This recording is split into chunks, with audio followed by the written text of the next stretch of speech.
Yeah, you hear us talk about the dew point a lot, and I thought I'd take a moment just to explain what that means. And basically, I think this is just a much easier way to describe comfort as far as humidity goes than using relative humidity. Relative humidity can be kind of complicated, but that's going to be a whole different segment. Let's talk about the dew point today. So the dew point is the temperature at which you'd have to cool a parcel of air to get water to condense out, or dew. That's why the name dew point comes from.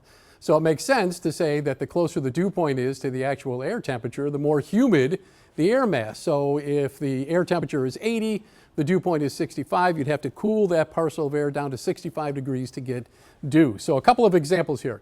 If the air temperature is 85 and the dew point is 57, I would say that's a dry air mass. Almost everybody feels comfortable. In contrast, if the air temperature is 85 and the dew point is 73, that's a humid or uncomfortable air mass. Now, this is all subjective, of course, but this is just what I would say. If the dew point is at or below 60 degrees, I think everybody feels comfortable as far as the humidity goes. In the 60s, 70s, that's when it starts to feel tropical. But again, some of you might feel comfortable when the dew point is 65 or 68 degrees. That's just the benchmark that I'm putting it on. 60 or below is comfortable. So what's the dew point right now? This is the latest analysis from BWI Marshall as of the top of the hour.